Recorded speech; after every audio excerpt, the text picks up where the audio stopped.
Hello, and today we'll be playing Layers of Stardust. Going to continue with Chapter 2.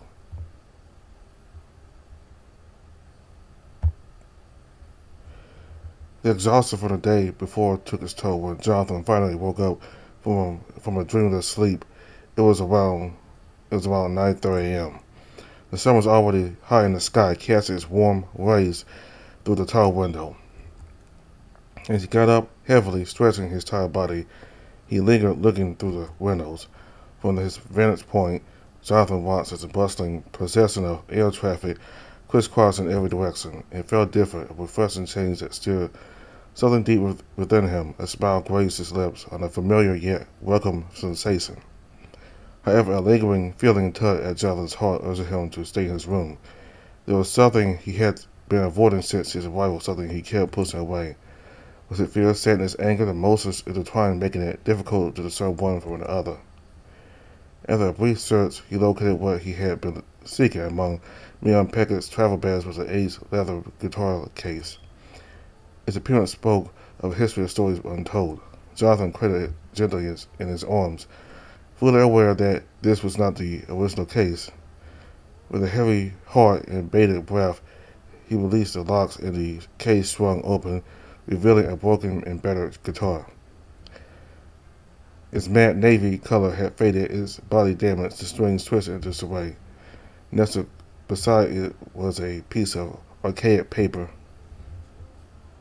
slightly charred, bearing the heartfelt words, "I will miss you so much. Keep hope safe with you, and call me whenever you get a chance, Ellie." Jonathan's gaze fixated on the handwritten message, his mind drifting into memories. Slowly he turned the paper over to reveal a picture of him and his sister captured in a moment of pure joy during their younger days. Laughter echoed through time, a testament to their shared connection and playful teasing. His fingers reached out, gently caressing the worn guitar as he whispered to the instrument, "I'll find someone who can restore you, so we can make music together again." With a mix of melancholy and solace, Jonathan closed the guitar case, still holding on to the photograph. It was the only tangible remnant he had of his sister, a physical memento among a sea of digital records. It held a weight, both painful and comforting, grounding him in the reality of their bond. Feeling a renewed clarity of mind, Jonathan dressed himself and braced himself to face the day ahead. The picture, now placed in a worn glass frame on his bedside table, seemed out of place yet undeniably bright. It held a sense of belonging, as if it had found its restful spot in his life. With this newfound equilibrium, Jonathan stepped forward, ready to confront whatever lay ahead, carrying the echoes of his sister's love and the bittersweet melody of memories in his heart. As Jonathan moved toward the open area of his apartment, a renewed energy and positive feeling coursed through him. This surprised the door to his balcony was ajar. Wondering if madness had left it open, he approached the balcony and noticed a subtle shift in the air. The mesmerizing play of light, a sign he had grown familiar with over the years. As Jonathan stepped out onto the balcony, he found Viridian standing there, still composed. "I see you are enjoying the view." "Jonathan Hope, we are pleased to see you well." "Ah yes, we sense the vibrant energy of this place. It is quite extraordinary. Many things have transpired recently, and Jonathan paused, taking a deep breath, trying to gather his thoughts and recount everything before speaking further. "We understand, Jonathan. We regret that we were unable to share in the experiences with you." He vanished for a while, that much is certain, and will ask if you are alright, but I'm unsure if the area can feel well, become sick, or be injured. "Our absence was no accident, Jonathan Hope. There are malevolent forces at play in this realm. I'm not surprised, after all, this is a new world. We advise caution. It is possible that another area exists in this world, perhaps even more than one. However, unity prevents us from perceiving such knowledge. We are uncertain of their motives, but it is evident that you and we stand in their way. It is all very confusing, but you have never been wrong before, so I will trust in your words." We possess methods of understanding, though our resources and data are limited. In time, all will become clear, Jonathan Hope. Why are you telling me this? We have been encouraged to learn to trust once again, haven't we? I suppose we will have to wait and see what unfolds. Jonathan Hope query, how does it feel to be fully control yourself again without the medication prescribed by the human doctor? Jonathan didn't answer immediately. Instead, he leaned over the thick glass balustrade, gazing out at the unfamiliar face of the city beneath unknown skies. It was a new and uncharted world, a brave new world. It's odd. Query, define odd. Everything feels brighter, lighter. It's as if I can finally, truly feel. Before, it was like listening to a song playing through a wall. I knew it was there, but I was always uncertain about the music and the words it carried. There's still lingering sadness, but I can sense that I will learn to live with it eventually. I will also need to rediscover how to experience things, as everything is so new, so different. Jonathan Hope query, you once said that coming to Iowa offered a chance for a fresh start. Is this your opportunity to embark on many new beginnings? Perhaps it is. There were experiences I lived through that I will never forget, but you're right. In these short 3 days since my arrival, I have witnessed and encountered more than most people do in their entire lifetimes, and it has been absolutely astonishing. Jonathan's eyes sparkled with a glimmer of light as he spoke. Embrace the newness, Jonathan Hope. Where in the unknown lies the greatest potential for growth and discovery. Written Venice as he usually did, and Jonathan, standing on the balcony, taking in the view, overheard Lursa's voice calling him from the apartment.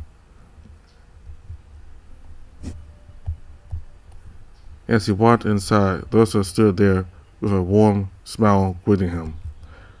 Jonathan, how are you feeling today? I explicably requested Madness to let you get some more rest this morning, and there was nothing urgent happening in the embassy.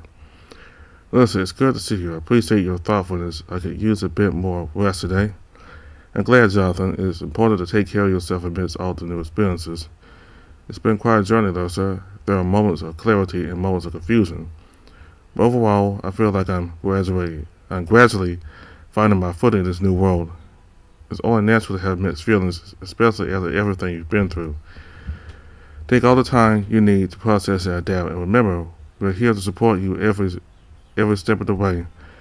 Talking about support, I wanted to find you because you have a guest. I'm sure I don't need to tell you who it is. Jonathan scratched his forehead with hesitation, remembering the previous day. Is it the scary doctor for a house visit? Before Lursa had a chance to respond, the doctor stepped into the apartment. He had kind and warm demeanor, wearing a friendly smile. Good morning. Jonathan, my dear friend, how are you feeling today? Any pain, discomfort? Let's get right to it. Jonathan rolled his eyes with a sigh, remembering how this went the last time, trying to keep with the doctor's fast-paced speech. I'm doing all right, doctor. The pain has subsided a bit, but I can still feel some discomfort in my ribs. The ribs, delicate things, aren't they? But fear not, my friend, I have just a solution. The doctor's energy was infectious, though his manners were a bit unconventional. He quickly moved towards Jonathan, examining his rib area with keen intelligence. Yes, they're healing, but we must ensure proper stabilization. I can see you've been a bit careless, not giving your body the attention it needs. Jonathan nodded, appreciating the doctor's expertise. Even his golden tone caught him off guard. Thank you, doctor. The doctor's face softened, his kindness shining through his rapid speech. You're welcome, my dear friend. Now, let's not waste any time. I have a device that will aid in stabilizing those rebellious ribs of yours. With nimble fingers, the doctor would retrieve a small, advanced medical device from his bag and proceeded to attach it carefully to Jonathan's rib area. Ensure the stability of support. There we go, my friend. This device will prevent any unnecessary movement and allow your ribs to heal properly. But please do try to take better care of yourself. We cannot have those ribs misbehaving, now can we?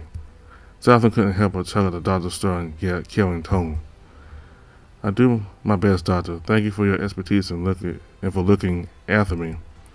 You're too kind, my friend. It's my pleasure to assure your well-being. If you have any questions or concerns, you know where to find me. Now, I must be off to my next adventure. When I find an enthusiastic wave, the doctor bid farewell and exited the apartment, leaving Jonathan and Alyssa to continue their conversation. Alyssa, her voice filled with warmth, couldn't help but tease Jonathan gently. Oh, Jonathan, you're just like a big child who can't stay in one place. But don't worry, we'll make sure you heal properly and take it easy. Jonathan chuckled at Alyssa's playful remark, appreciating her lightheartedness. However, their conversation was interrupted as the doctor suddenly walked back into the apartment, shaking his feline head in a seemingly forgetful manner. Oh dear me, how could I forget? Jonathan, my friend, the Prince of Enderborn is on his way to meet with you. You must dress in your finest attire. Remember, no socks. Absolutely no socks, my friend. Jonathan couldn't help but raise an eyebrow at the doctor's peculiar instructions. As the doctor walked out, he turned to Alyssa, who said his confusion. No socks. Why on Aora would I need to leave my socks behind? Alyssa shrugged, joining in on the laughter. I have no idea, Jonathan. The doctor seems to have his own unique sense of fashion advice. Maybe it's a scary tradition we're not aware of. Jonathan nodded, finding amusement in the doctor's eccentricity. Well, I suppose I'll follow his instructions and go sockless for the meeting. Can't say I've ever been given fashion advice from a scary doctor before. As they made their way to the embassy, Jonathan spotted Mandus diligently working on the communications hub. He couldn't resist teasing his stoic friend. Hey Mandus, did you know I shouldn't wear socks to the sanctuary? The doctor seems quite insistent on it. Mandus looked up, expressing deadpan. The doctor's peculiar sense of humor strikes again. I'm sure going sockless will add an extra touch of sophistication to your attire, Jonathan. Jonathan paused for a moment, his sharp mind working on a theory. He looked at Jonathan, and a slight smile crept across his face. You know, Jonathan, the doctor's eccentricity might have some method to it. If I recall correctly, the sanctuary enclave is kept at an extraordinary warm temperature, mimicking the climate of the Tiscari homeworld. Perhaps the good doctor was simply looking out for your comfort and trying to prevent you from overheating with socks on. Jonathan's eyebrows shot up in surprise, considering the possibility. He couldn't help but laugh at the idea of socks causing him to overheat an alien enclave. Well, that's one way to look at it, Madness. Who knew socks could be a potential threat to my temperature regulation? Maybe I can thank the doctor for his concern. Madness nodded, his deadpan expression not betraying any hint of amusement. Indeed, it's always important to be prepared for the peculiarities of different environments, even when it comes to sock choices. You never know what surprises await us in this intriguing world.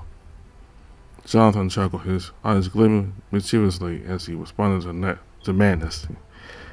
Madness, let's not forget that I've heard about your deep affection for fuzzy socks during one of your sleep-talking episodes. I guess we both have our unique ways of adapting to different environments. Madness's stoic facade cracked for a moment, a faint buzz creeping up his ears. You mustn't pay attention to nonsensical ramblings, Jonathan. Fuzzy socks are merely a personal indulgence. Jonathan grinned, enjoying the playful banter between them. Well, I won't judge, Madness. We all have our little quirks and comforts. Besides, fuzzy socks might come in handy one day. Who knows, maybe there's the secret to unlocking an alien civilization's trust. Madness sighed, shaking his head in mock exasperation at Jonathan's remark. However, before he could respond, Lancer interjected with a curious inquiry. Speaking of arrivals, Madness, do we have any information on when the prince will be there? Speaking of arrivals, Madness, do we have any information on when the prince will be here? Will security give us a heads up? As they pondered the timing of the prince's arrival, suddenly, all the alarm systems in the embassy blared loudly. Filling the air with an urgent cacophony of beats and sirens, Madness's eyes widened and saw as he wasted no time issuing a command. Jonathan, Lursa, forget everything else for now. We need to get to the apartment immediately. Evacuate now. With hurried steps, they made their way back to their apartment, their hearts pounding in anticipation. As they entered, a powerful gust of wind swept through the room, causing the windows to rattle. To their astonishment, a massive flying ship, resembling a luxurious yacht, descended gracefully and positioned itself just outside the balcony. A platform descended from the ship, and a group of impeccably uniformed, disguised guards moved in unison into the apartment with a commanding presence. Jonathan, Lursa, and Mandus exchanged bewildered glances, trying to make sense of the extraordinary entrance before them. Amazing, the Prince of Ennibar gracefully stepped onto the ramp, his robes billowing in the wind, his feline features exuded an air of regality and mystique as he extended his paws towards Jonathan in a gesture of invitation. Ambassador Hope, I bid you welcome. The scary enclave eagerly awaits your presence. Mandus, annoyed by the disregard for security protocols, spoke out loudly, pushing himself in front of Jonathan. Your Highness, I understand the grand interest, but this is against security procedures. We cannot simply overlook. Lursa interrupted Mandus, her eyes gleaming with excitement. Mandus, calm down. This is an extraordinary opportunity. We can worry later about the security. Just flick a button and let them know nobody's in trouble. Mandus, reluctantly realizing the uniqueness of the situation, grumbled under his breath, but accepted. He stepped aside, allowing Jonathan to take Amaze's extended palm. As the aircraft departed from the palace, the city spread its wings before Jonathan, showcasing its megalithic splendor. The towering buildings stood as colossal structures, each harboring its own small society within. Complete with SOT's administrative centers, security offices, and even parts of leisure centers. Flying over what appeared to be the bustling trade district, Jonathan beheld the sight of immense boulevards brimming with diverse races, creating a tapestry of colors and shapes. Sculptures and parks adorned every corner, painted in marvelous hues, as if the entire city had been crafted by a master artist. Its beauty was truly undeniable. Shortly after they left the metropolis, and the sleek spacecraft ascended into the vast expanse of the sky, leaving behind the sprawling city with its architectural marvels. As it soared higher, a breathtaking panorama unfolded before his eyes, a magnificent, beautiful alien world unlike anything Jonathan had seen. Rolling hills adorned with vibrant vegetation stretched as far as the eye could see, the hues ranging from vivid greens to ethereal blues and purples. Majestic waterfalls cascaded down cliffs, their crystalline water shimmering in the sunlight. Strange otherworldly creatures gracefully danced across the landscape, their vibrant feathers and iridescent scales creating a mesmerizing spectacle. The air was filled with a symphony of unfamiliar sounds, a harmony of nature that resonated deep within his soul. From above, Jonathan marveled at the sheer grandeur of this alien world. As the spacecraft descended gracefully, a surrounding mountain range revealed into a mesmerizing conclave of the Tisgiri. Exotic palaces adorned with intricate carvings and ornate rooftops shimmered in the sunlight, showcasing a harmonious blend of advanced technology and the beauty of nature. Towering trees, their branches intertwining with the architecture, provided shade and a sense of tranquility. Cascading waterfalls, seemingly defying gravity, merged seamlessly with holographic displays that showcased the wonders of the cosmos. Vibrant colors danced through the air as holographic butterflies fluttered around, creating a sense of enchantment. It was a sight straight out of a mythical oriental dream, where the wonders of technology and the serenity of nature merged to create an ethereal oasis in the heart of the Tisgiri conclave. As the jet car descended again and completed its safety procedures, the doors finally opened, and Jonathan stepped out, greeted by a familiar voice. Right in front of a magnificent door stood Saif, his expression darkened in a nervous twitch visible in his stance. There was something off about him that Jonathan couldn't quite place. Ambassador Hope. Jonathan nodded in greeting. First Advisor, it is a pleasure to see you again. An uncomfortable silence hung in the air for a moment until Lursa joined him, coughing to break the tension. Forgive me, Ambassador. It's been a tense few days preparing for this momentous occasion, as you can imagine. Please don't apologize. I'm excessively grateful for the opportunity to see the sanctuary enclave. It is truly breathtaking. Jonathan, Saeed pondered Jonathan's words for a moment, eventually nodding and offering a smile. I'm glad to hear that. Now, if you will, Jonathan, please follow me. To Jonathan's surprise, Saeed lifted his hand, creating a gesture that highlighted the air, drawing a symbol and activating a holographic interface controlling the door. I'm impressed. Of course you are. Everyone in this sanctuary is a haven for our species and those in need, a repository of knowledge and much more. The door moved heavily and the holographic display vanished into specks of simmering dust. From beyond, a brilliant light flooded Jonathan's eyes, temporarily blinding him. He instinctively covered his face with one hand. Welcome, Ambassador, to a place where only the worthy may set foot, the royal palace and the seat of the elder tree. Its saplings follow us to every world we visit, serving as a reminder of our home. Jonathan surveyed the scene before him, feeling as though he had stepped into a mystical tale of faraway worlds. The palace resembled a lost city within a city, with platforms and terraces connecting streets and sidewalks, houses reminiscent of temples, and the renowned elder tree surrounded by waterfalls and gardens. The excitement within Jonathan was difficult to contain. It felt as if he had discovered Shangri-La or Atlantis, a place so wondrous that words better capture its essence. Saif observed him quietly, allowing Jonathan the space and time to take it all in. When my people invite others into our home, we expect them to learn. So, Ambassador, you will learn. Pay attention, listen, and ask questions if necessary. I imagine much will be unknown to you, as we are aware that humans are still quite undeveloped. Jonathan rolled his eyes, choosing not to engage in response.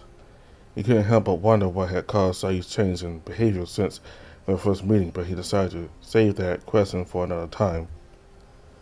They walked together, Saeed delving into discussions about the current state of technology, economy, education, power supplies, research, and transportation. The list seemed never-ending. Not far behind them, Mandus and Lursa strolled at a slower pace, whispering to each other. However, Prince Amazing and his guards had disappeared. Just as Jonathan thought he might succumb to mental exhaustion from the information overload, the doctor approached him. Well met, Mr. Hope. Akina, I haven't expected you here so soon. Saif's tone lacked enthusiasm. The pleasure is mutual, First Advisor. I'm here to escort Mr. Hope to the medical facility for the completion of his scan, as approved by you, correct? Has it been out long already? I wouldn't mind a break. It's quite a lot of information to process all at once. Jonathan felt mentally exhausted, and a growing ringing in his ears added to his weariness. He wasn't sure if it was due to a change in environment or the higher temperatures within the sanctuary. It felt like a hothouse to him. Yes, indeed. Well, we have covered more than I expected for you to comprehend. A break sounds like a wise idea. Thank you, First Advisor. There's still plenty of time in the day for you to educate our dear Ambassador. Saif nodded in agreement. Very well, Jonathan. Take your time, then come find me. The sanctuary is open for you to explore. After Saif left the group, Lursa approached with a relieved smile. Nice save, Doctor. I don't think our dear Ambassador could have taken much more of Saif's talking. Mantis chimed in, his annoyance evident. Ancient glaciers, the man loves to sound his own voice. Yeah, I agree with that. Lursa admonished him gently. Manners. The doctor left out a chuckle. He does indeed. Now, Ambassador, allow me to take you for your scan. I promise you air-conditioned rooms for your comfort. Me and Mandus will meet you later, Jonathan. Take your time. Enjoy exploring the conclave.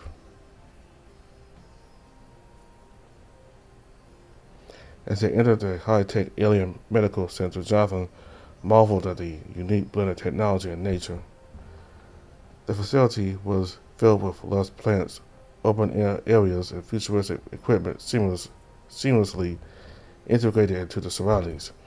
The doctor, with his quick speech and casual demeanor, guided Jonathan through the scanning process. "All right, Mr. Hope, let's get started. Please step onto the platform here. We'll begin the scan." Jonathan followed the doctor's instructions and stood on the platform, feeling a tingling sensation as the advanced scan is activated. "Excellent. The scans are showing promising results. Your bones are healing well, and the fractures are mending as expected. I have detected a significant reduction in inflammation in your nervous system, which indicates that the human chemicals are slowly clearing out of your system." Jonathan sighed with relief, grateful for the positive news. "That's great to hear. I've been feeling better each day, but it's reassuring to know that my body is healing properly. Indeed, however, to ensure a complete recovery and to expedite the clearing of any remaining effects, I will administer post-therapy. It will help accelerate the process and further enhance your well-being." The doctor smiled warmly, his eyes shining with enthusiasm. "Now, just relax and let the therapy do its magic.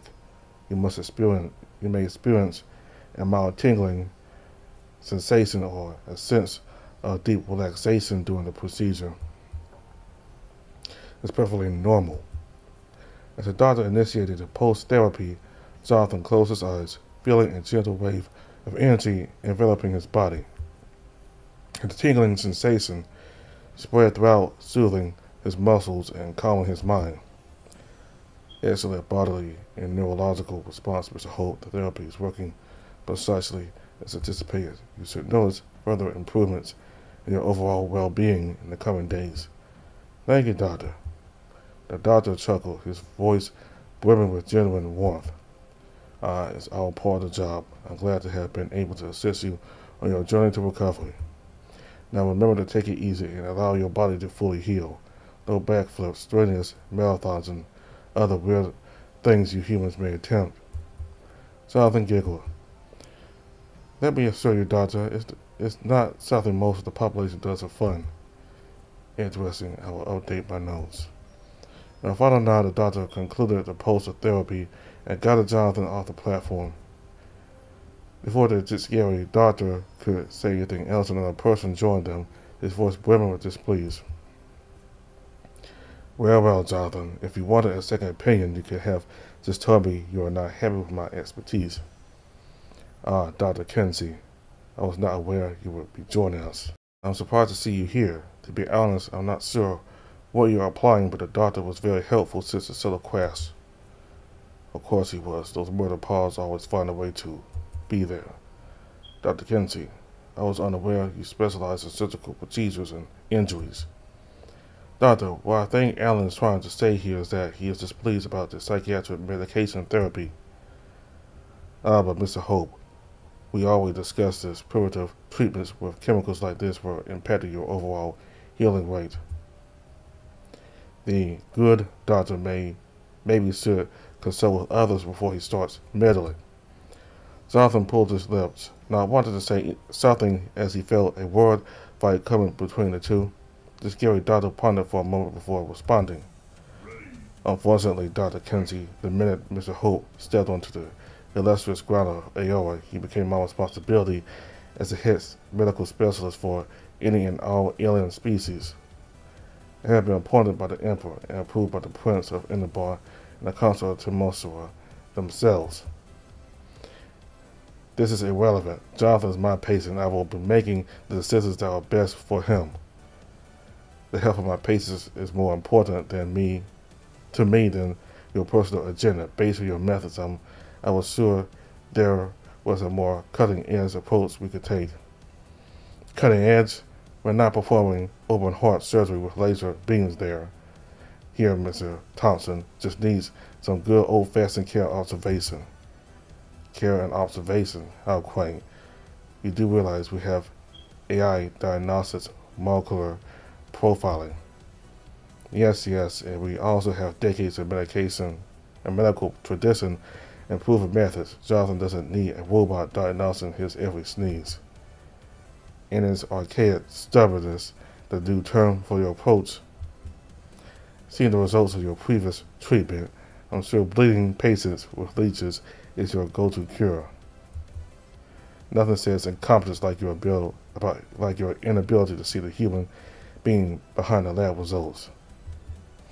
I'm sure your patients feel truly cared for.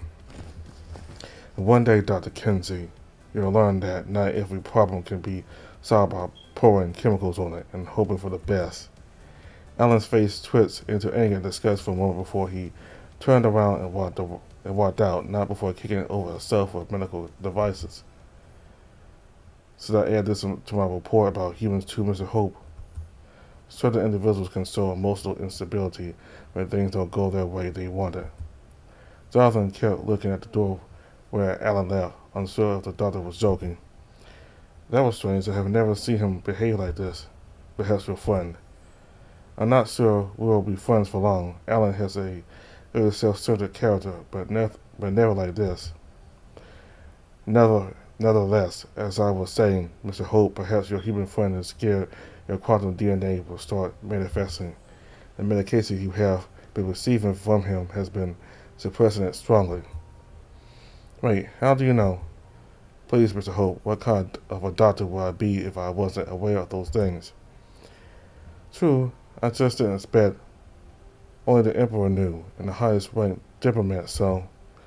Oh, right, you did say that the Emperor has selected you yourself. Mr. Holt, the Dustin skill so impressive. The doctor giggled. For young species like humans, the quantum DNA can manifest itself differently than for others. I will be excited to see.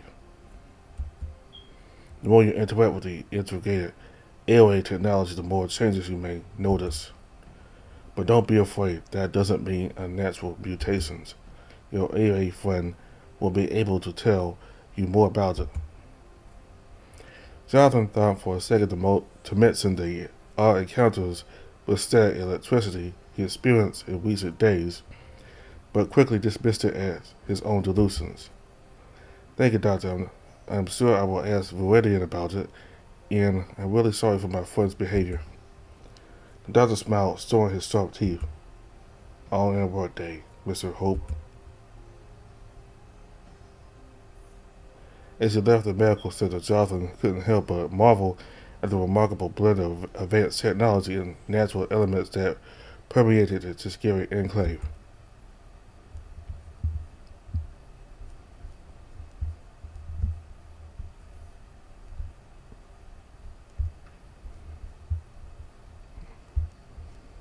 Jonathan joined a group of Tuskegee locals in a playful water game where they engaged in friendly competition, splashing and laughing together, building connections through shared experiences. The heat enveloped his body, easing any tension and leaving him feeling refreshed and revitalized.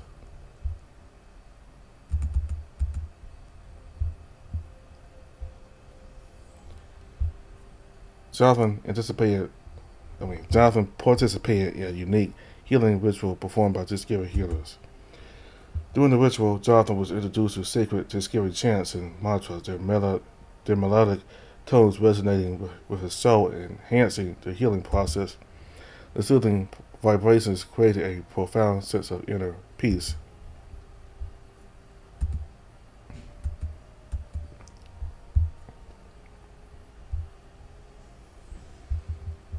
Jonathan embarked on a leisurely nature walk through the scenic paths surrounding the thermal spring oasis, immersing himself in the breathtaking natural beauty of the Tuskegee enclave. The air was filled with the fragrant scent of exotic flowers, and the melodies of indigenous birds echoed through the trees. As Jonathan strolled along the winding trails, he came across a peaceful clearing with a small pond. There's a light, he spotted colorful, rare butterflies fluttering gracefully among the vibrant blooms.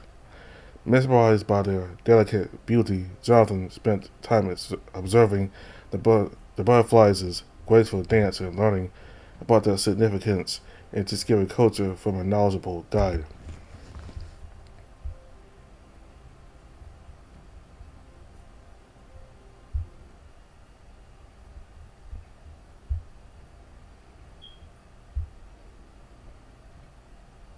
Yeah, should I really all this? It's kind of like that.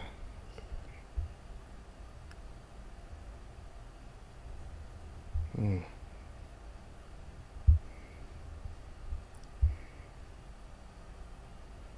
Um, what was I do all these choices?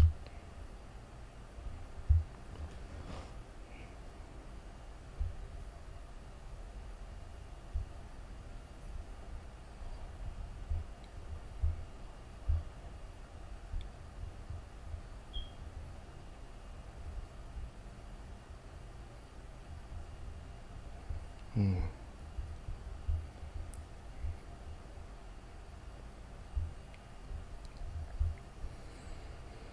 In a designated area of the technology at Nexus, Jonathan had the opportunity to visit a VR design studio. Guided by discovery designers, he dabbled in creating his own holographic artwork in three-dimensional designs using specialized tools and interfaces. Jonathan unleashed his creativity, bringing his ideas to life in mesmerizing holographic forms.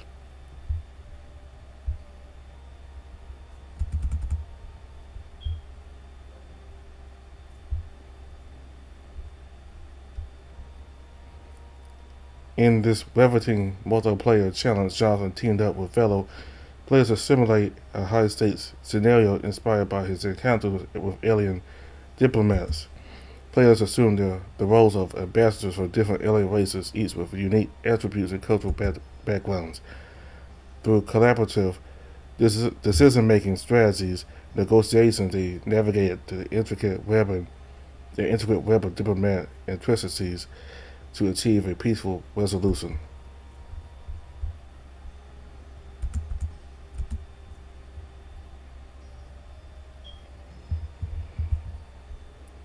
Taking inspiration from Jonathan's exploration of the unknown alien world, this event invited players to immerse themselves in the excitement of alien relic recovery. A virtual landscape mirroring the one Jonathan had navigated, participants scoured the terrain for hidden artifacts and fragments of advanced alien technology.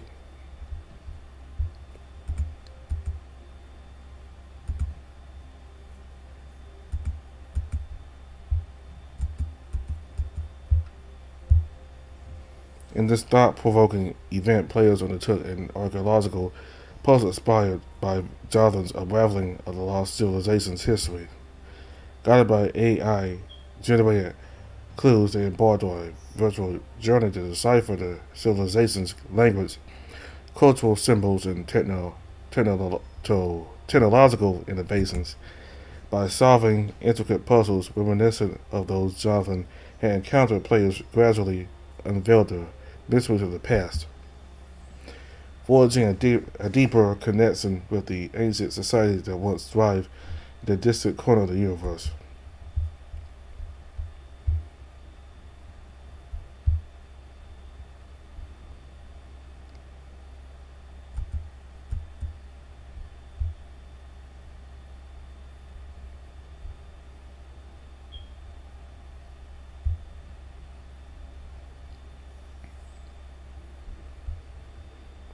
In the holographic galaxy exploration, Jonathan embarked on an awe-inspiring journey through the cosmos, with a holographic display transporting him to the center of a bustling space observatory. He marveled at breathtaking views of distant nebulae, planets, and stars. As he navigated through this virtual universe, he interacted with a wealth of astronomical data, discovering captivating facts about celestial bodies. It was a chance to experience the grandeur of space from the comfort of a holographic realm.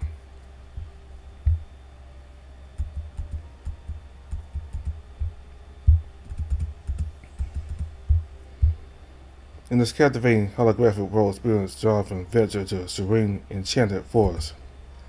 As he explored, shimmering sunlight filtered through the lush canopy, casting intricate patterns on the ground.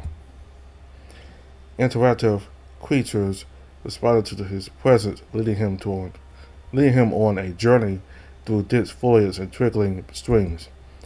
Participants could interact with virtual flora and fauna, unlocking hidden paths and uncovering the forest's magical secrets.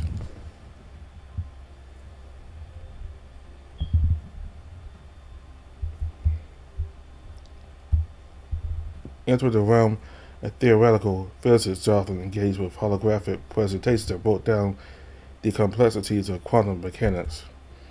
Through interactive simulations, he played with subatomic particles, manipulated wave functions, and witnessed quantum entanglement in action. Visualizations and real-time explanations helped him grasp fundamental principles that once seemed elusive. It was an illuminating journey into the realm of infinite simile, smile, and a testament to the power of holographic education.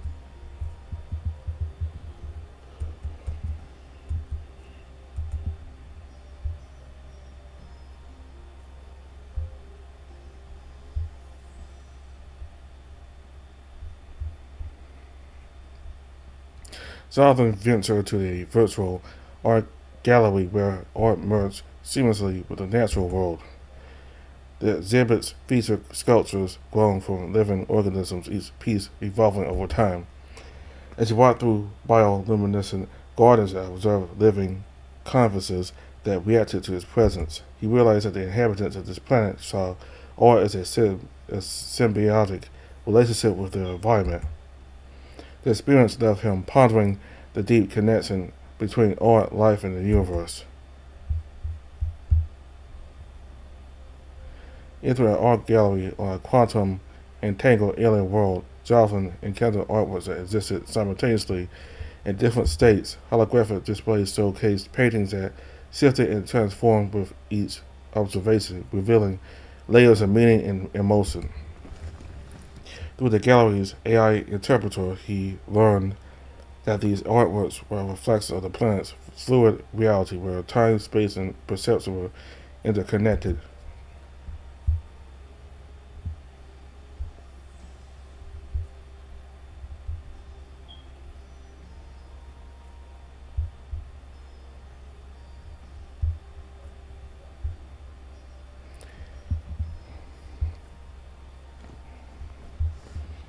Intrigued by the next display, Jonathan witnessed a captivating presentation on quantum integration. Autonomous drones weaved intricate patterns in the air, forming dynamic 3D models of quantum computers and communication devices. The exhibit explained how quantum computing revolutionized data processing, encryption, and even interstellar communication. Jonathan was left amazed by the potential of this technology to reshape the future of science and connectivity.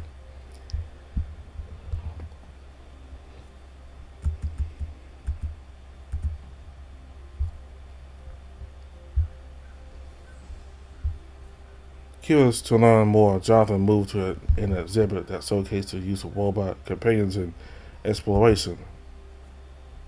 Autonomous drones simulated scenarios of robots assisting in interstellar expeditions, hazardous terrain exploration, and deep-sea missions. The display emphasized the robots' adaptability, durability, and their ability to perform tasks too dangerous or challenging for humans.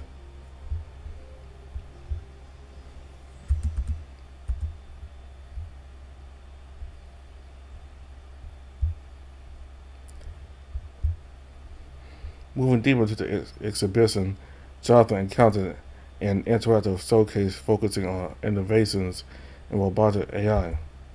He witnessed robots engaging in intricate tasks, from crafting delicate sculptures to solving complex puzzles. The exhibit highlighted the robots' learning capabilities, adaptability, and problem-solving prowess. Jonathan engaged in conversations with AI engineers, gaining insights into the endless possibilities of advanced robotic intelligence.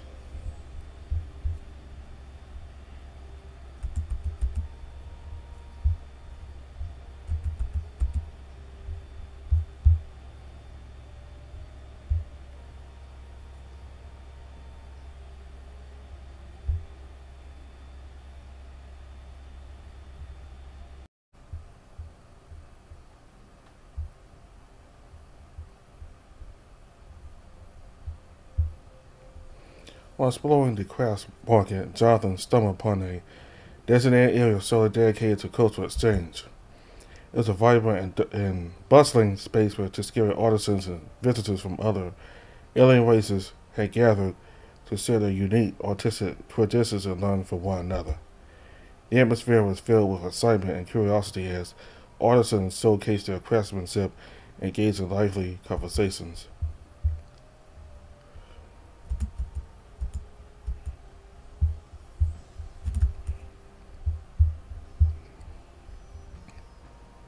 Jonathan encountered a renowned master craftsman at the market who was known for their exceptional skill in a specific craft. The craftsmen demonstrated their techniques and shared insights into their creative process.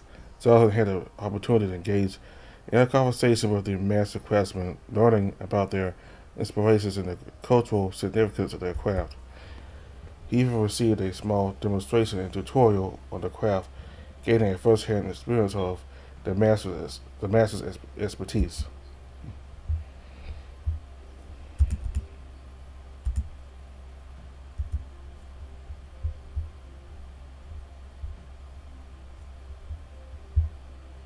In the midst of the traditional music and dance performance, Jonathan was drawn into an intimate corner where a Tuskegee instrumental ensemble played. The musicians skillfully wielded instruments unknown to Earth, producing harmonious melodies that resonate with the audience's emotions.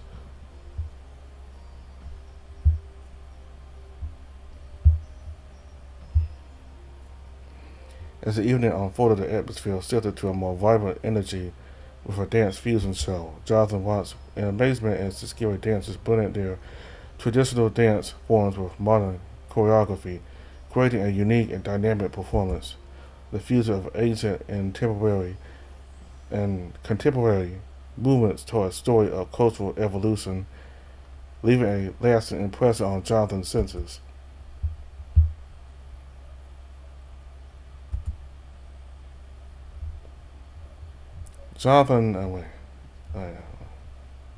Engaged in an immersive experience, Jonathan found himself invited to participate in an interactive segment of the performance. Alongside local residents and other visitors, he learned basic Tuskegee dance steps and joined in the rhythmic celebration. The audience's laughter and camaraderie created a sense of unity transcending language and background. Jonathan left the event with a newfound appreciation for the power of art and culture to bring people together.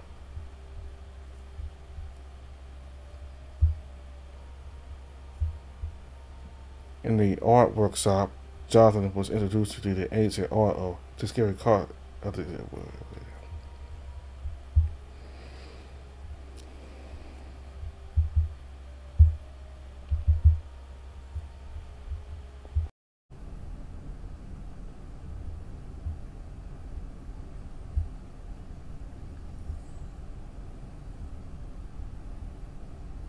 In the art workshop, Jonathan was introduced to the ancient art of Tuskegee clay pottery. Guided by the artisan, he learned to mold and shape the raw clay into a vessel it was on design. The tactile experience and the connection between his hands and the earthy material transported him into the world of creation. With each careful stroke, he crafted a unique clay pot, discovering the intricate balance between form and function. Jonathan engaged in the art of sculpting using clay as his medium. Under the artisan's guidance, he transformed shapeless masses into the intricate sculptures that told stories of his journey and experiences. With every delicate touch, he chiseled away at the clay, revealing his inner visions. The sculpting process not only unveiled his creative instincts, but also allowed him to connect with the Tuskegee tradition of storytelling through art. Entering the world of canvas painting, Jonathan was provided with brushes, pigments, and a blank canvas. The Tuskegee artisan shared techniques for blending colors and creating expressive brushstrokes. As his imagination flowed onto the canvas, Jonathan found solace in the act of painting. The vibrant hues and fluid motions allowed him to communicate his feelings and thoughts in a new and captivating way.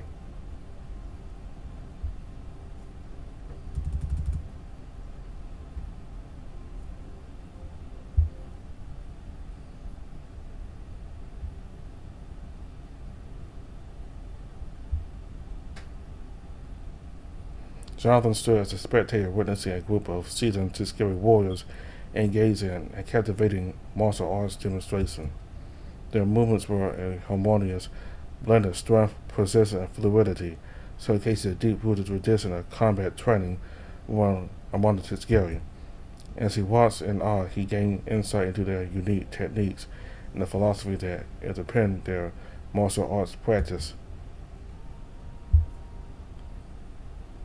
Jonathan's curiosity led him to participate in a basic training session with the Tuskegee warriors. Guided by an experienced trainer, he delved into the core principles of their martial arts. He learned to adopt the stance of a warrior, balance offense with defense, and channel his energy into controlled strikes. Through each repetition, he felt his body align with the rhythm of the training, and his movements grew more confident. Jonathan had a chance to put his newly acquired skills to the test during sparring practice. Paired with a fellow training, he engaged in controlled combat scenarios that allowed him to practice offensive and defensive techniques in a safe environment. The exchange of blows, blocks, and counters was a dance of strategy and agility, giving Jonathan a taste of the Tuskegee warriors' commitment to constant improvement.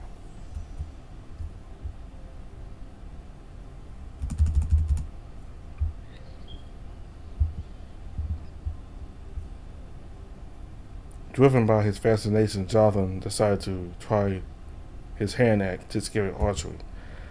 Under the guidance of a seasoned archer, he was introduced to the intricacies of archery techniques. He learned the proper way to hold the bow, nock an arrow, and draw the string with precision. The experienced archer patiently corrected Jonathan's form, emphasizing the importance of alignment and concentration. With each practice shot, Jonathan felt himself inch closer to mastering the ancient art. Driven by his fascination, Jonathan decided to try his hand at Tuskegee archery. Under the guidance of a seasoned archer, he was introduced to the intricacies of archery techniques.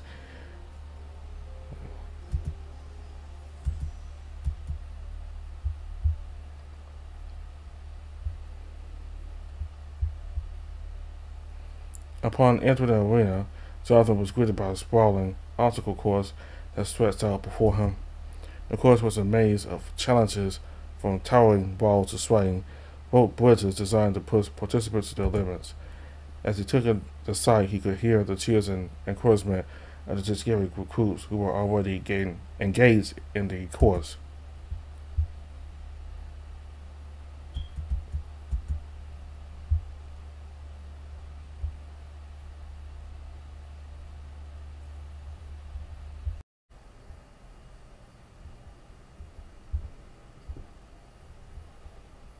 It was already past noon, and Jonathan was feeling exhausted from the exhilarating exploration and multitude of wonders he had encountered in the Tuskegee enclave. The sanctuary's high temperature had begun to take a toll on him, causing beads of sweat to form on his forehead.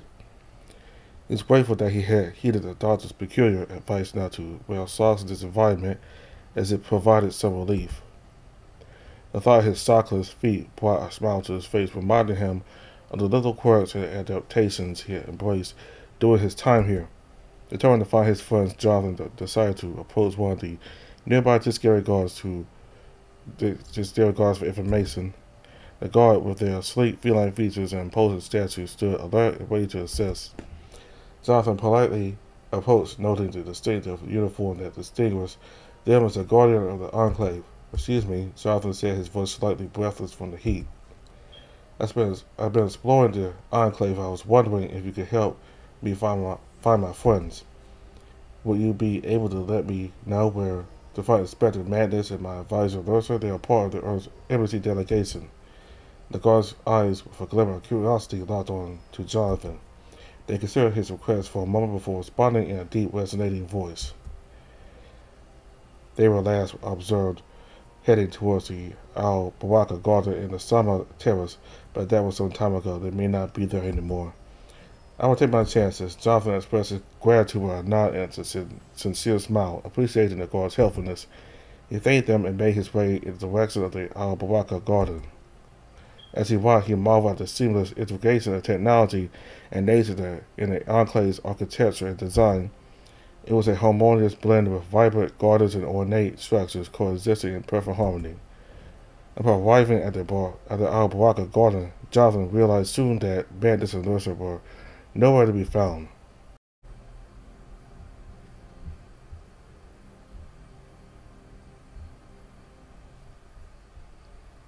Jonathan found himself ascending a winding staircase adorned with the intricate mosaics, making his way to the mesmerizing heights of the Sama Terrace. The panoramic view that stretched before him was a breathtaking spectacle, captivating his senses and filling him with wonder. To his great surprise, Prince Mason stood on the terrace, his feline eyes gleaming with mystery. It was as if he had been waiting there, patiently anticipating Jonathan's arrival. With a playful smile, Amazing welcomed him, his voice resonating with a regal charm. Ambassador Ho, Jonathan, at last you grace us with your presence. Jonathan, feeling a mixture of curiosity and confusion, hesitated for a moment before speaking. Your Highness, I was actually looking for my friends. Have you seen them? Prince Amazing gently interrupted, his voice carrying an air of confidence. Jonathan, worry not. The prince knows of your search. But for now, let the prince guide you to a place where the night's celebrations will begin. Intrigued by the prince's words, Jonathan nodded in agreement, surrendering to the mysterious journey that lay ahead. Together they descended beneath the bustling streets, entering an ancient cavern that had been transitioned into a sanctuary of wonders. They traversed the depths until they arrived at a majestic chamber bathed in ethereal lights, where a solitary tree stood upon a platform surrounded by serene waters. Overwhelmed by the breathtaking sight, Jonathan couldn't help but exclaim, "This is absolutely stunning, Prince Amazing. What is the story behind this magnificent underground forest?" With a touch of reverence in his voice, Prince Amazing began to share the tale. Jonathan, this is not a forest. It is the true sapling that originated from the almond tree, the ancient heart of our people.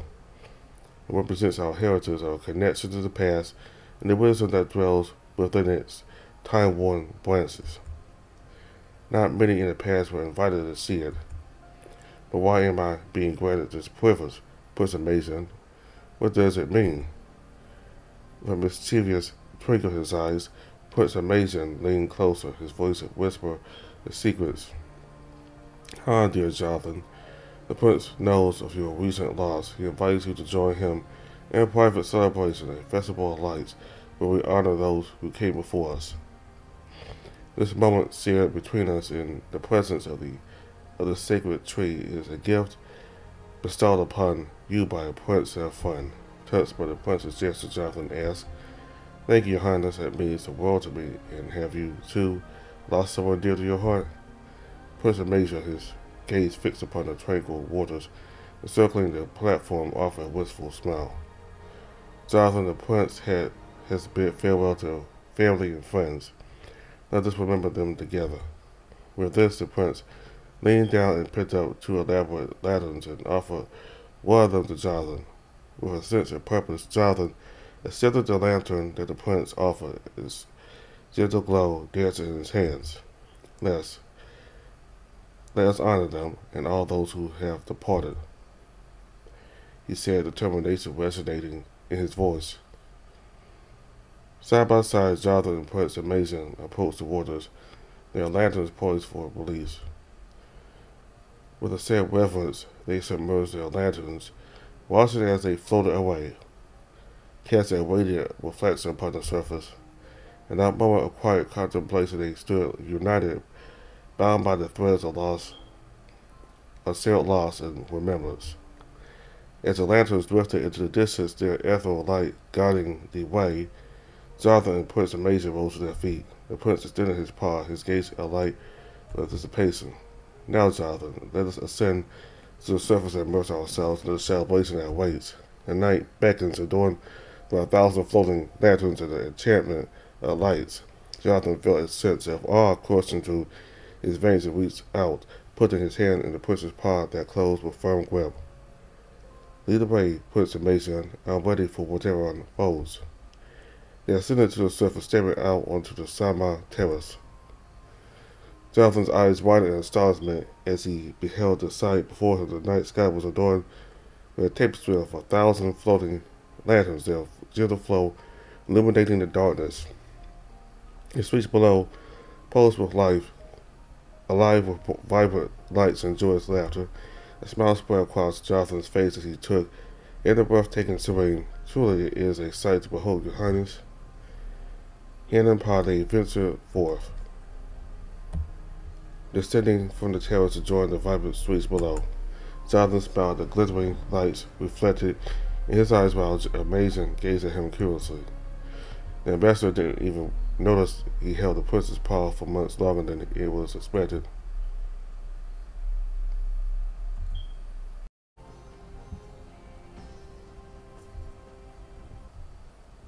Jonathan made his way to the nearest military building, his heart filled with hope that he might find Mantis there. To his delight, he wasn't wrong. As he entered, the scary guard immediately directed him to the advanced cybernetics lab where Mantis was engrossed in conversation with one of the engineers. The moment Mantis caught sight of Jonathan, a wide grin spread across his face as he beckoned him over with excitement, his excitement palpable. Curious Jonathan approached, unable to contain his question. What are you doing here, Mantis? With a hint of dry sarcasm in his voice, Mantis replied, Oh, just saving the world one cybernetic enhancement at a time. He chuckled before continuing. But seriously, Jonathan, the Scary have just started delving into the development of mechanized suits and small military mechs. Perplexed, Jonathan asked, What do you mean by just? Mantis being replied, his eyes gleaming with enthusiasm. Well, my friend, the Vorkin mastered this technology decades ago. Back on my home planet, every city has its own mecha suit, protecting it from any potential danger. It's why our planet is so safe. Jonathan pondered for a moment, before responding. I suppose the Scary haven't been as keen on pursuing such powerful technology. Mantis dismissed his remark with a playful jab. Oh, you won't know what you're missing until you see one of these mega suits in action, my friend. It's a sight to behold. Eagerly, Jonathan expressed his curiosity. I certainly love to see one. As if on cue, Mantis slipped on one of the robotic gloves, his imagination running wild. Pretending to be a hero from one of the holographic videos he watched, he playfully commented, If only I had a mask and a cape. In an unfortunate twist, his enthusiasm got the better of him, and he accidentally fired the plasma weapon attached to the glove. A panic ensued as the lab staff rushed to extinguish a small fire that had erupted. Mantis, feeling rather embarrassed, awkwardly stole the glove away and offered a sincere apology for the mishap. Jonathan couldn't help but feel a pang of exasperation as he addressed his friend, his tone slightly reproachful. Mantis, seriously? We got to be more careful. We can't afford any more mishaps, can we? Regret washed over Mantis, his face displaying immense guilt and amusement. He tried to lighten the mood with a self-deprecating joke. Come on, Jonathan, just adding a little excitement to our day, you know. Who needs eyeballs anyway? Jonathan, unamused by Mantis' attempt to joke his way out of the situation, fixed him with a stern yet understanding gaze. He interjected firmly. We're here to learn and explore, Mantis, but that doesn't mean we can disregard the boundaries and equipment of others. We need to show some respect, Mantis mumbled back. It was an accident. Mantis nodded sheepishly, his playful demeanor subdued. He acknowledged Jonathan's point with a hint of contrition. "You're right, my friend. My bad. I promise to rein it in and exercise more caution from now on. Let's keep things in check." Jonathan's expression softened as he approached Mandus's acknowledgement. He replied with a nod. "Thank you for understanding, Mandus. Let's get back on track with the Shadow Blazers and continue our exploration, but this time with a little more restraint." Mandus flashed a mischievous smile, attempting one last playful quip. "Absolutely, my dear friend, but don't worry, I left my pyrotechnics for another day. Let's find something equally thrilling, shall we?" Jonathan shook his head in resignation. He simply replied, "Just keep it within acceptable limits, all right?" Mandus chuckled. "Cross my heart and pour my tail."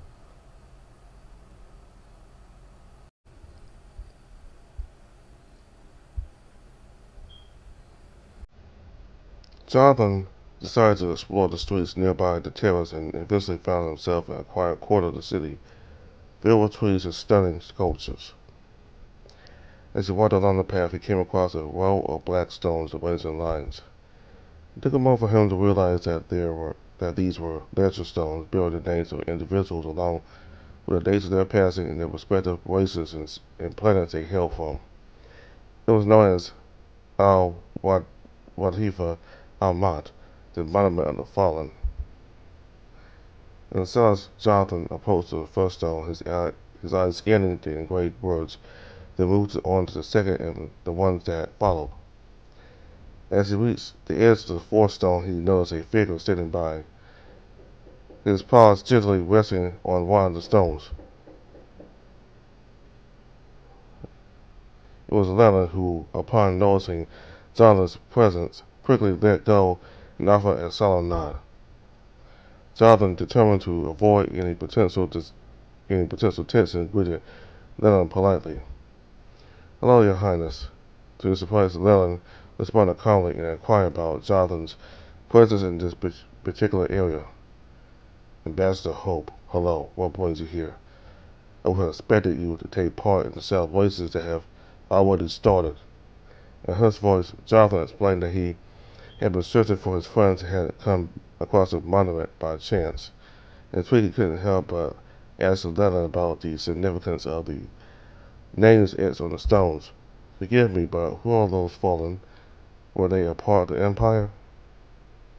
Leonard was quiet for a few moments, his gaze fixed on the stone before he began to read out loud the names inscribed on each one. Zorthrax, Ambassador of the Xandar Prime; Bergerath Uni, Ambassador of Astralara; Lunasaurus, Ambassador of Elysium Alpha; Chrysolite Herky, Ambassador of Seraphos; Vernora, Ambassador of Avalonia 4. Jonathan listened attentively, his heart heavy with the weight of Leland's words.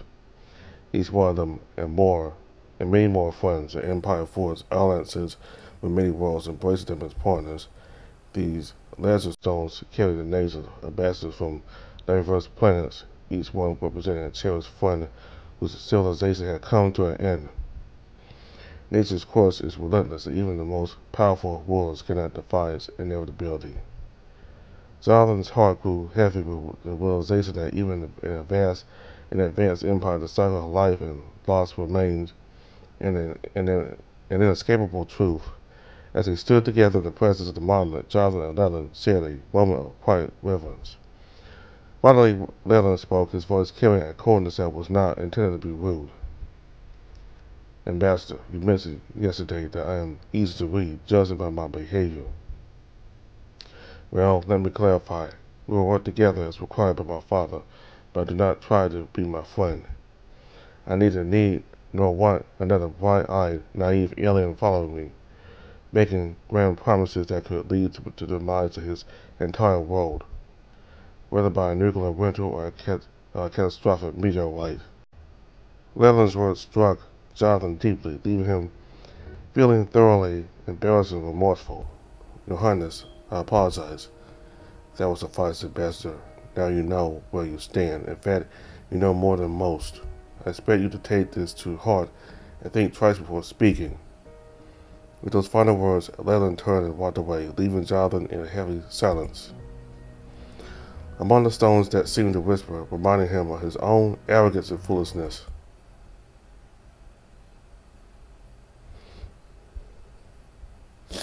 The evening was filled with unexpected events for Jonathan, with the pleasant and not so pleasant discoveries.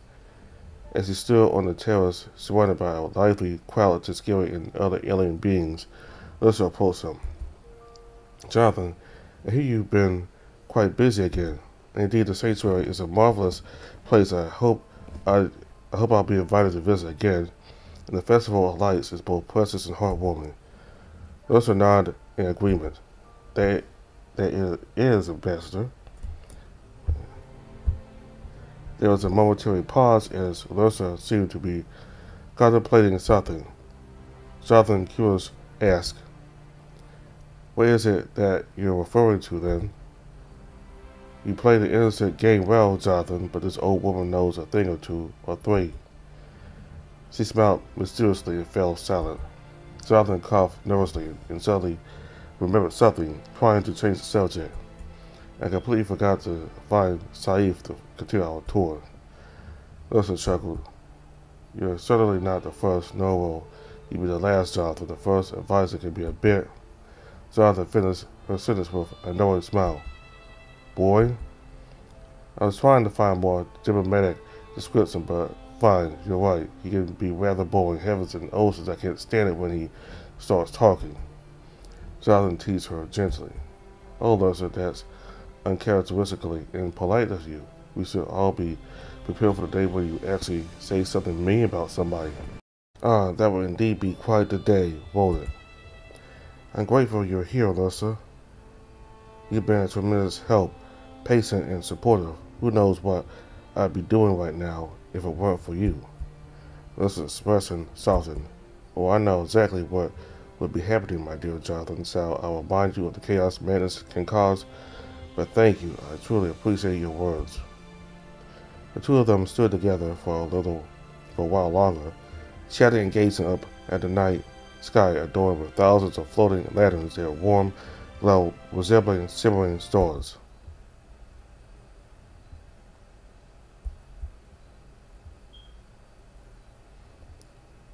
Beginning of recording. This is Jonathan Hope, astronaut of the Mars One exploration mission. I lost contact with the Houston team and I can't get a fix on my position, but I am alive and my suit is intact. If anyone ever finds this recording, let my sister Ellie Hope know that yes, I am a moron. A maroon. A moron or maroon. Warning. Oxygen supply status 7 hours remaining. I'm wherever this is, what I've gotten myself into. This place, or world, I assume, is a little spooky, but the way I figure it, if there's a way in, there's gotta be a way out. I'm running the sensor scans in my suit to collect as much data as I can. Ellie, I think I'm going to miss our annual summer vacation, but I promise you, I'm gonna do everything I can to get home. Computer, provide an analysis of the atmospheric composition. Processing, assessing data. Atmospheric composition analysis commencing. Based on available data, the atmospheric composition consists of primarily nitrogen, accounting for 72% of the atmosphere. Oxygen levels are relatively low, at approximately 15%. Only 15% oxygen, that's concerning. What else is present? Additionally, the atmosphere contains a substantial presence of unknown particles, comprised of approximately 10%. The unknown compound isn't in the correct chemical data. It has unknown properties and effects. Understood, computer. I will exercise extreme caution and avoid unnecessary exposure. What about trace gases? Trace gases such as argon, neon, and krypton also present, although in minimal quantities. These elements contribute to the overall chemical makeup of the atmosphere. Alright, and what about the particulate matter? Microscopic particles of unknown origin are suspended in the atmosphere, creating a hazy appearance. Their exact nature and effects require further investigation. Noted, so the atmosphere here is quite different from what I'm used to. I'll need to be cautious. No casual strolls on the beach, smelling the sea air. Indeed, Jonathan, the atmospheric conditions pose challenges for human habitation and the survival of oxygen-dependent organisms. Special precautions and equipment are necessary for exploration and adaptation to this environment. Warning: ensure oxygen conservation. Right, thanks, Captain Obvious. If you are still listening, the camera imager's been working overtime, cataloging all my surroundings. A lot of it defies analysis. The ruins that stretch out before me possess an aura of mystery and antiquity. As you heard my trusted friend here, I think we're going to need to make room on the periodic table. Where the hell am I? Enhancing visual analysis, symbols, and depictions suggest a complex system of cultural and historical significance. Further analysis required for interpretation. The remnants of advanced technology scattered throughout the ruins are a testament to the sophistication of the civilization that once thrived here. Computer, provide any data on the nature of these artifacts. Limited data available. Artifact purpose and functionality remain unknown without direct interaction. Visual documentation recommended. Computer, is there any data on potential signs of intelligent life in the vicinity? Data on intelligent life in this vicinity is inconclusive. Further exploration and analysis required. Understood. Priority warning. Warning, Jonathan. New analysis of the atmospheric particulate matter has yielded critical information. Go ahead, computer. What do you find?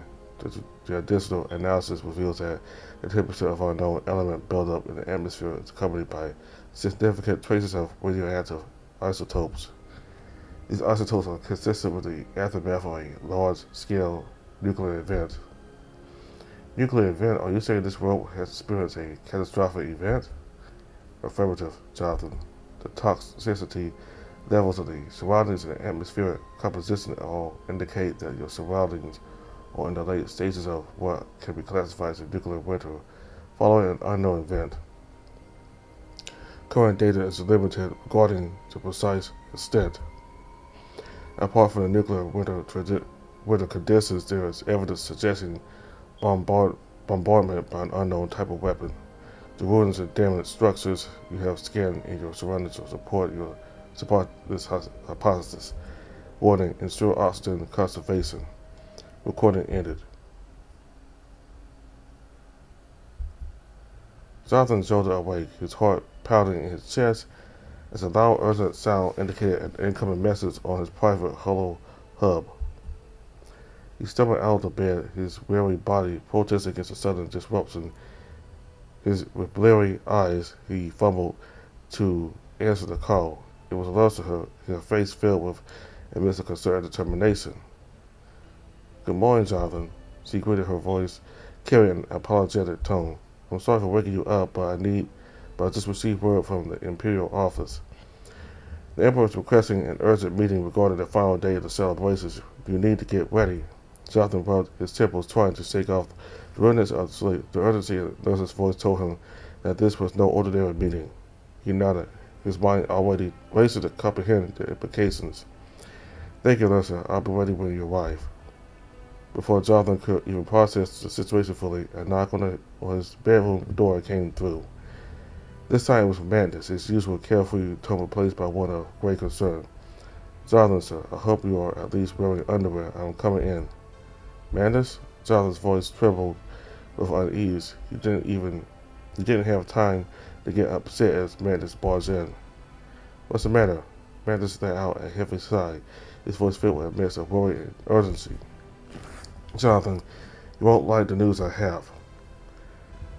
The Alar's envoy arc, the one carrying diplomats and ambassadors from their world, has gone dark immediately after exiting from faster-than-light travel. Jonathan's tired eyes widened as he listened to Mandus' somber revelation. Gone dark? What do you mean? I mean, it vanished from all sensors, communication channels, everything. It's as if it disappeared into thin air, just in space air. Okay, I get it. The sudden disappearance of an entire envoy arc was unprecedented, raising countless questions and concerns. Do we have any idea what could have happened? Any communications before the silence? Anything from the deep space micro satellites? I don't know, Jonathan. It could be an unaccountable, unknown threat malfunction or even an act of sabotage. But one thing is clear. We need to find answers quickly. We? Just as the words left Jonathan's lips, the doors to his bedroom swung open and Larsa walked in with a sense of purpose. Her eyes held a mix of seriousness and urgency. Larsa confirmed Jonathan's suspicion. That's Jonathan. This is why the Emperor wants to see us. He has also called for Prince Mason and Prince Leonard to attend. Jonathan's confusion grew, unable to comprehend why the Emperor would involve him in such a critical matter. Larsa was silent, her gaze shifting between Jonathan and Madness. Feeling the weight of the moment, Madness let out a deep sigh, his expression burdened. Jonathan's impatience got the better of him as he demanded an explanation from his friends. What's going on? Why would the Emperor want me involved? Jonathan's voice had a mix of frustration and curiosity. Madness hesitated for a moment, then finally revealed the truth that lay at the heart of the matter. Jonathan, it's the same Envoy Art, the same crew, the same ambassadors who came to Earth after the alien Stargate event. They were the ones who played a vital role in stabilizing the planetary climate and helping with all the issues Earth faced due to runaway global warming and floods. Jonathan's heart skipped a beat as the pieces fell into place. The connection was undeniable, and the surge of determination coursed through him. He didn't need to hear more. Without hesitation, Jonathan stood up, his voice firm and resolute. We need to go. We can't waste any more time. Let's gather our things and head to the Emperor. We owe it to him, to Earth, and to those who have disappeared. We won't rest until we find answers. In the Emperor's private tactical room, Prince Leonard paced around an oval podium displaying a detailed holographic map of a sector of space. The holographic showcased the route and data of the missing envoy arc known as the Vimana. Leonard paced around the holographic map, his voice filled with a mix of concern and curiosity. The Vimana's sudden disappearance raised many questions. It exited the faster-than-light jump, initiating the standard paying protocol. But then, without any warning, it went dark. This is highly irregular, as the arc has never deviated from its planned trajectory before. Jonathan leaned in, his brow furrowed. Do we have any information on what happened during that brief window between the ping and the loss of signal? Did the sensors pick up anything unusual? The arc dropped from the jump earlier than expected. Madness interjected, his voice filled with curiosity. It doesn't make sense for the arc to make a sort of jump. What could have prompted such a maneuver? But it's amazing raised a crucial question. Is there any suspicion of sabotage? Could someone have deliberately caused this? We scoured the data logs extensively, but there's no indication of any anomalies during that time. It's as if the Vimana simply vanished. The Emperor finally responded.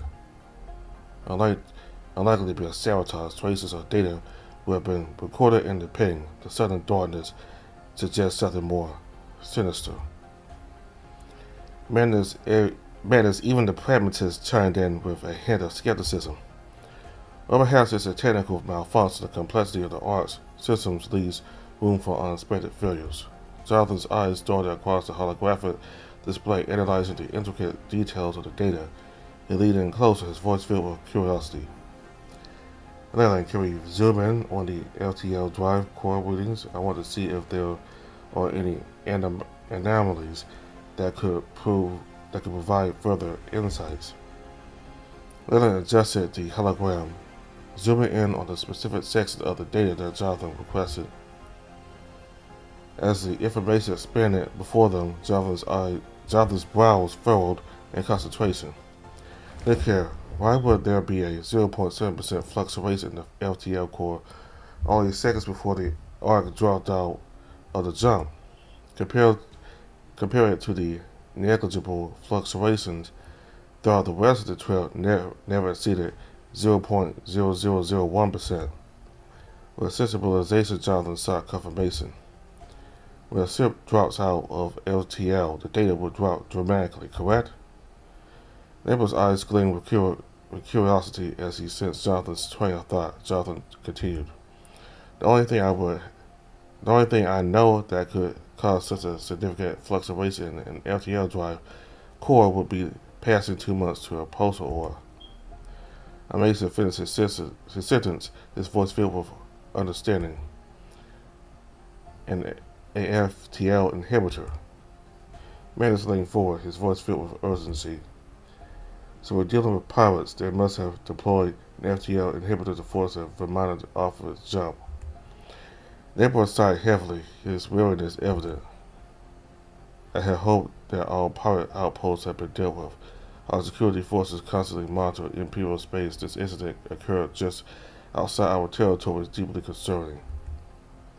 None nodded in agreement.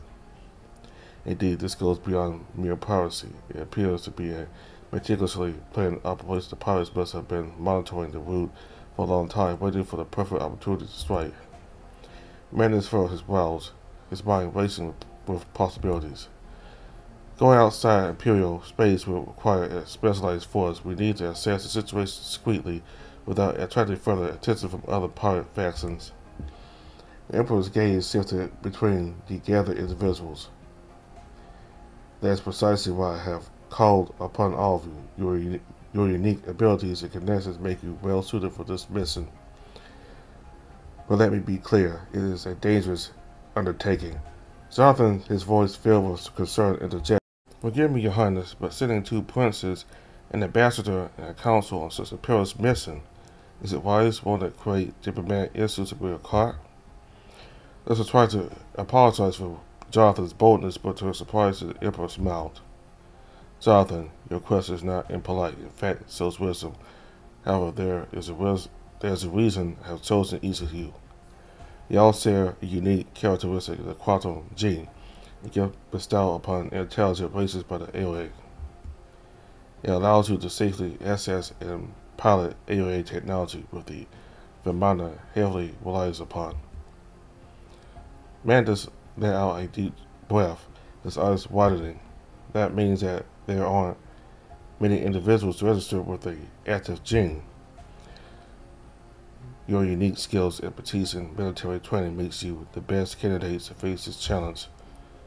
We have no time for personal differences or conflicts. The fate of the Verminer and its crew rests in our hands, and we must act swiftly and decisively.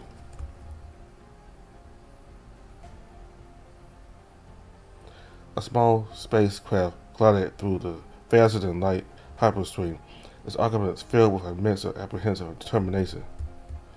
Jonathan tightened his grip on the armrest as he leaned towards Lursa, his voice laced with concern. I have a bad feeling about this. Lursa's gentle smile offered reassurance. It's only natural to feel scared, Jonathan. It's been years since I've been on a away mission myself, but worry will watch out for each other. She chuckled, adding, my last mission was before you were even born. Manders piloting the craft shriveled his chair to face him. His right sarcastic humor broke the tension as he announced, Dear passengers, please strap your seatbelts as we'll be arriving at the last known location of the Verminer in less than a minute. Make sure you put away your drinks and snacks and brace yourself, everyone. Who knows what's waiting out there? Jonathan's surprised Devlin suddenly spoke out from his seat and directed his words to him, expressing a genuine apology. I'm sorry you have to be here, Jonathan. We'll do our best to protect you from any harm that may come our way. Moments later, the ship dropped out of FTL, revealing a vast emptiness, a void that sent a chill down their spines. The absolute zero and absence of any visible objects except distant stars left them in a state of uncertainty. It's a stark reminder of the unknown dangers that awaited them. Manders couldn't resist a dry remark. Well, it looks like we've reached the shortest mission ever. Nonetheless, it's quite a destination. Ships don't just disappear without a trace. There must be something we're missing. Professor Mason stepped out of his seat, his eyes scanning the empty expanse. What do we have around us? Star planetary systems, nebulous asteroid belts. Manders swiftly access the database and relayed the updated information gathered by the border security forces. According to the latest records, there is nothing within a 2-light-year radius. Jonathan's mind raced, searching for answers. He raised the question, what about the old astronomical records, anything before the recent updates? Raising a tweet by Jonathan's line of thinking prompted him to elaborate. What are you thinking? With a thoughtful expression, Jonathan replied, astronomical objects can move over time or be displaced by space anomalies. Perhaps there's something in the older records that could shed light on our current situation. Leonard nodded, his curiosity piqued. He turned to Madness and instructed. Retrieve the old imperial astronomical records from a century ago. As Madness searched the database, his eyes widened. I found something. There were records of a neutron star and an accompanying brown giant. They were marked as too dangerous for civilian routes. Too dangerous for civilians, but not for pirates. Madness interjected, sharing his knowledge. There used to be a research depot on the brown giant. It could be a visible hiding place for the pirates or a clue to what happened to the Vermana. Lennon made a swift decision, ordering the cautious course towards the brown giant. The craft adjusted its trajectory, steering them towards the potential answer that awaited them on the mysterious neutron star system. After a post-jump drive that seemed to stretch on for eternity, the pale light of the neutron star and the eerie glow of the brown giant emerged on the distant horizon. Jonathan couldn't help but marvel at the surreal beauty before him. Listen, ever practical, broke the silence with a crucial question. What do we know about these pirates? What race or races do they belong to? What kind of technology and force are we dealing with? Leonard attempted to downplay the situation, replied, they're just bandits really. Low intelligence, looking for easy money. Madness, however, interjected with a more informed perspective. Recent security records assets suggest that the pirates are a diverse group of various space-faring races. They operate under a sort of clan hierarchy. Some are sort of improvised, some are impoverished, relying on old derelict ships, while others possess more advanced technology. Amazing chimed in, emphasizing the need for caution. If they scavenge technology from other races, it's likely they can reverse engineer it for their own use. We should be wary of underestimating their capabilities. As the quick craft maneuvered through the storm cells swirling in the troposphere of the gas giant, the eerie atmosphere of the brown giant engulfed their field of view. Madness, with a steady hand on the controls, announced, I located a research hub, but we warned we must proceed with utmost caution. We should approach from the underbelly of the station. If we allow us to circle around, assessing the area for any signs of the Ark's crew, and then gain access through the service entrance. And what if we encounter resistance? Leonard, with a determined tone, provided reassurance.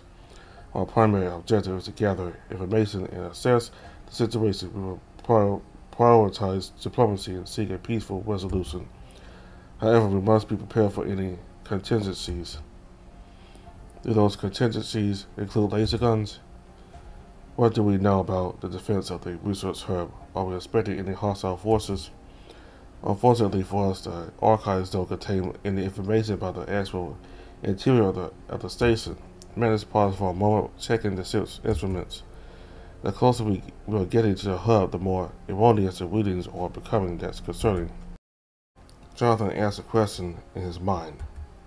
How are we going to do this? We have to don our spacesuits for safety. We don't know if the station is pressurized or have functioning life support systems. Madness skillfully piloted the craft, deftly avoided the turbulent storm cells as the research station came into view. On the screen, so too did the Ark docked alongside it. Madness couldn't resist a dry joke from Mr. Tenson. Well, gentlemen and gentle ladies, we got the target. The craft circled around for a closer inspection, revealing a darkened research station and a dormant arc. Jonathan's eyes widened as he noticed the damage sustained by the arc. Leaning closer to the windows, he asked, "Is that damage? What could have caused it?" The damage doesn't appear severe enough to render the arc completely inoperable, but it seems significant enough to have resulted in casualties on board. Leland, scanning the surroundings intently, voiced his observation. "I don't see any FTL inhibitor devices that would typically be like satellites equipped with their own engines." Once her instinct murmured, "Something doesn't appear right here." "We're about to dock. Our priority is to find out what happened to the envoy and provide assistance as much as we can. That's swing cautioned everyone. We're entering into unknown territory." In the desolate chamber, shrouded in darkness, a low, chilling voice resonated, its source obscured by the high-pitched black voice. "Yes, come to me. I've been watching you from the saddles, reveling in your confusion and desperation. Oh, how entertaining it is to see you scramble after every crumb, every twisted clue I have left for you. Your pursuit of truth has become my grand spectacle." As the words echoed throughout the room, the shadows waved and sifted, revealing grotesque silhouettes lurking just beyond sight.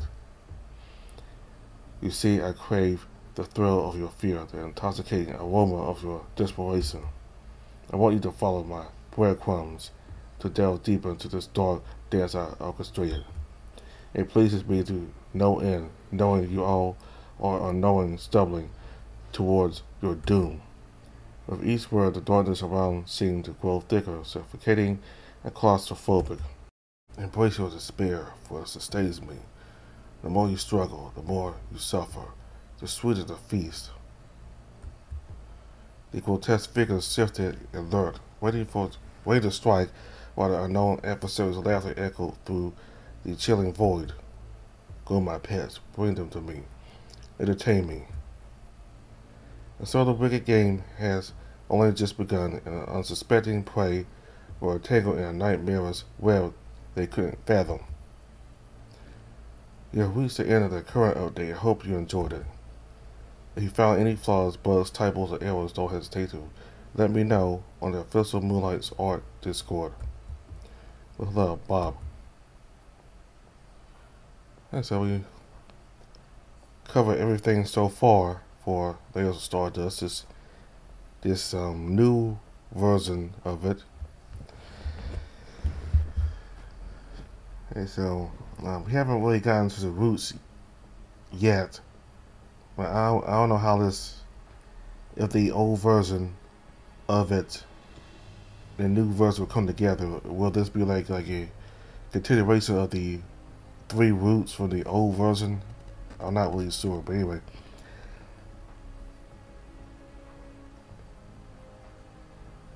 Jonathan, I decided to do all the choices because I want there to be everything available and then be in my playthrough of it.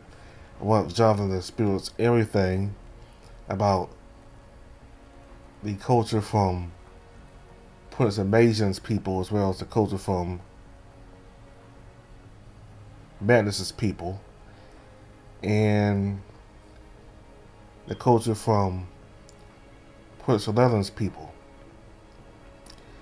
Wanted to see all the culture, all the artistry, the technology, the combat fighting and archery of that all 3 cultures have. And we got to learn a lot more about all 3 cultures. And at that memorial, when he ran to Leland, he said that all the ambassadors mentioned on the tiles on the floor are the ambassadors who lost their lives because their planets got destroyed either by a meteor or nuclear accident or nuclear conflict. It just goes to show that even while a civilization may be advanced or like godlike technology, it still can suffer from space and nature.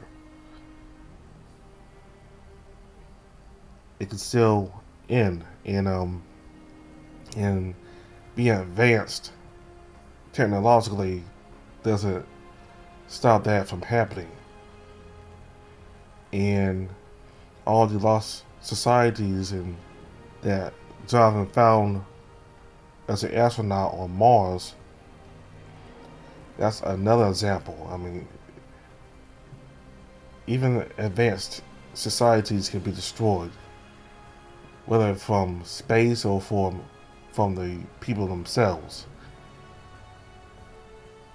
Well, technology has advanced, when it comes to togetherness and acceptance of differences, that still may not be as advanced as well. People accepting others' differences and trying to get along.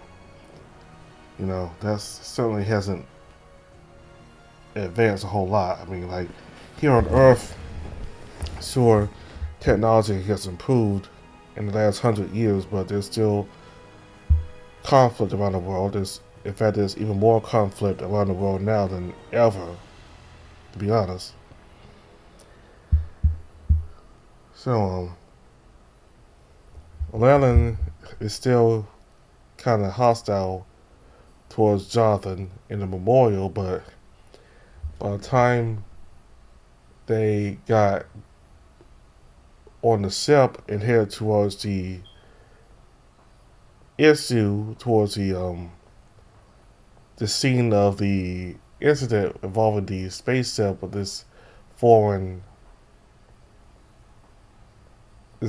team of Leland was more apologetic, and he even swore to Jonathan that he will protect him and everybody on the ship from any danger. So I don't know if the Emperor said something to him or if he on his own decided to be a little less hostile towards Jonathan. I mean, I think that seems to be what Prince Leland has decided to do, just be more constructive and focus on his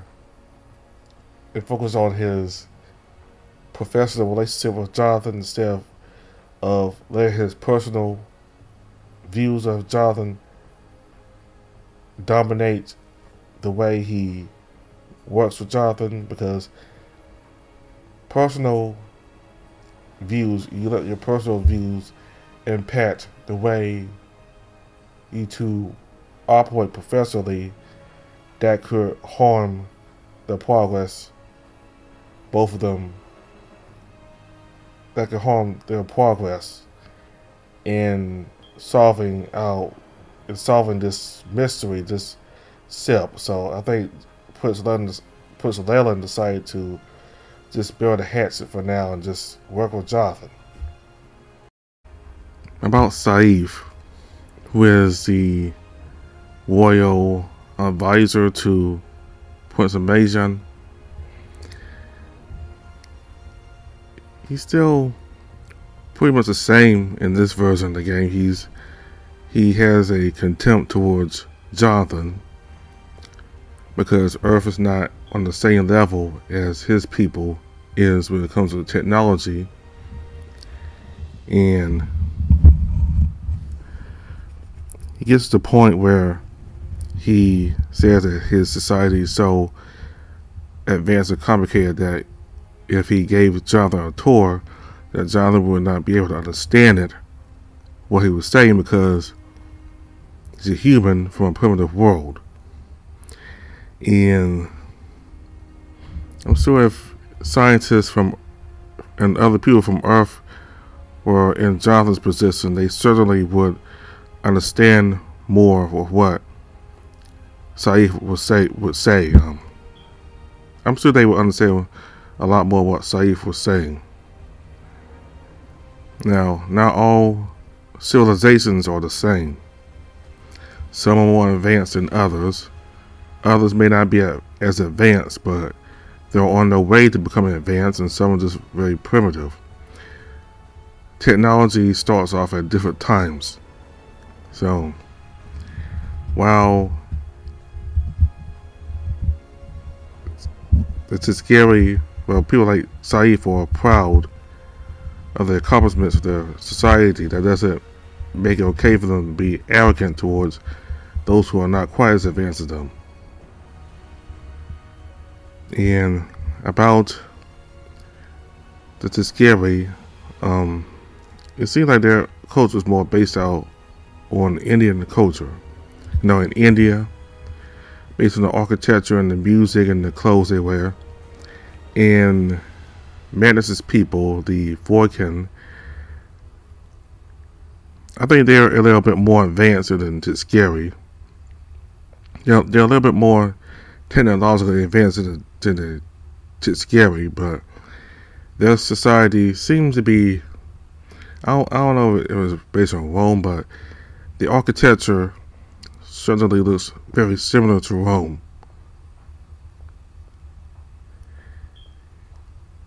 And Madness, his name seems to be kind of like a Latin name, I think. So his people may have a culture similar to Rome. Well, kind of. I mean, in the sense, you know, the architecture and the names that they have. And Madness, he certainly is more sarcastic in this version of the game, and he is also more reckless. I mean, he practically got Jonathan and Lursa into trouble with the diplomats from Vorkindo. His brother, who is the head of that group, didn't seem to care about it. It was very positive about Jonathan.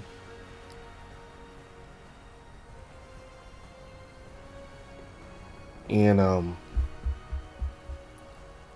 well, Jonathan, I mean, Madness, he's more reckless, but I like his personality. He's more sarcastic, more joking, and he's just more of a lively person in this new version. Now, in the old version, he actually was more serious. I mean, he actually scolded Jonathan for doing things reckless and not following protocol. Yeah, in this version, he is the one that's reckless and not following protocol exactly. So also Amazing doesn't seem to have much of a difference to me. He's basically the same. And what else I got to say? I really enjoyed Lursa. She's very experienced and very kind of like a motherly tone, like a motherly kind of person. Always giving Jonathan advice and always concerned about his safety. And she's always the one with wisdom. And the Emperor is very friendly and very friendly, very cordial with Jonathan. He certainly doesn't seem to be dictatorial at all. Like, he's just more friendly and more accepting of other people's opinions. Okay, so I think that's all I have to say for now. So thank y'all very much for watching. Goodbye.